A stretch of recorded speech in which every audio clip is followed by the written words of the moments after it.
Hello and welcome to Business Insider with Mario Toneguzzi on YYC Business, brought to you today by MegaPixx Media. Joining me is Ernie Tsu, who is the president of the Alberta Hospitality Association, also owner of Trolley 5 in Calgary. Thanks, Ernie, for joining us today.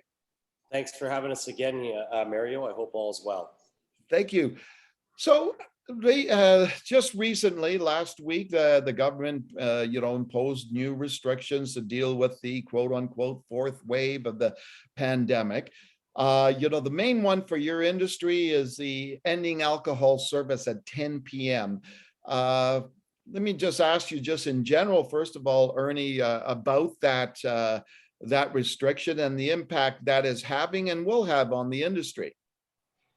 Well, there's been a large economic impact that has already taken place, and we're gathering all the numbers up of lost revenues from the restaurants across the province. The larger impact that needs to be talked about right now is the mental health of not just our staff, but all of the small business owners that this now affects. Okay. So this will obviously curtail sales in an industry that really has been hurting for 18 months or so, right? Absolutely. We have, I've had 22 restaurants report in. We're talking a drop of 50 to 85% in sales. And, let's make something clear. These aren't, nightclub restaurants. These are restaurants that have, wine bar, laid back lounges that stay open until 2 a.m. where you can go and have a great cocktail or a glass of wine.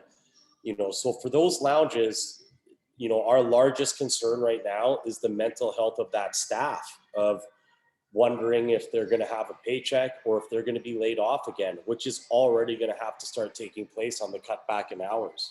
While I'm at that, or you're at that point, I'm just curious, I see everywhere, restaurants and some big chains, right? Advertising, that they're looking for people. Like, obviously this will impact more people leaving the industry, right? Because their hours, how many hours, like another additional 4 hours of possible work for some people, right, has been cut. Is that a big concern? Is the shortage of people in the industry? Absolutely. It's well documented. There isn't just a shortage in our industry. There's a shortage in the hotel industry, the tourism industry. And when you come out with restrictions like this, it creates that distrust once again. For us as employers, we're trying to do our best to, keep our staff employed, especially the staff that have gone back to school. Our industry always provides that awesome schedule that you can work 2 or 3 days only around your finals or major papers coming up. So I think that this knee-jerk reaction by the government, they haven't looked at the big picture, especially on the economic impact side, number one, and more importantly, number two, on the employment side of keeping, our younger Albertans employed. Let me just ask you in more specific things about the 10 p.m. cutoff. What does that mean? I looked at, just before we got onto this call, I looked on the government website and it said alcohol service ends at 10 p.m. So does that mean that, at 10:01 p.m. All alcohol is taken off the tables, or what? Can you explain just the dynamics of this? Alcohol cannot be poured after 10 p.m. All alcohol must be off the tables by 11 p.m. Right? So you still have that 1 hour. The last contingency is that restaurants can still stay open till 2 a.m., but no alcohol can be out on any table after 11 p.m. Okay, I go back to my days. I used to be a sports reporter at the Herald, and I Yeah. remember, I won't mention the establishment, but it was kind of a breakfast place that stayed open till early morning hours. And I remember they, cut off time of alcohol was something like midnight. We worked different hours at that time, so people were staggered leaving the office. So what people would do would get in before, say, midnight, order a bunch of beers to put on the table, and then people would straggle in after 1 o'clock to have a beer. So I'm just curious, if I come into your establishment or any establishment and at 9:59 order a bunch of beers to go on the table, is that okay? We still have to follow the AGLC guidelines. There could be only a maximum of 2 drinks per person in front of any given guest at a time. Okay. So no, it's you can't come in and believe me, like say, hey, I want 8 pints of lager, and then it's sitting there for the next hour, unless you could drink 8 pints of lager in an hour, which is, now dancing along that over service line. But I could order, like I say, at 9:59, I could order 2 beers as long as there's just 2 beers sitting on the table, and I have to consume them before 11. Yeah. Yeah. Yeah. It's, and this again is, we need to see from the government if this is actually going to drive people to get vaccinated, which I don't think it will. It certainly will not bring the cases down. You have hundreds of people leaving restaurants and bars in that 10 o'clock to 10:30 bracket, and it's their right to do so, to go to a house or a condo and grab a bottle of wine and continue socializing, right? Yeah. So Let me ask you, Ernie, when you, as an industry, what do you guys think of, and how do you feel about, this issue about vaccine passports?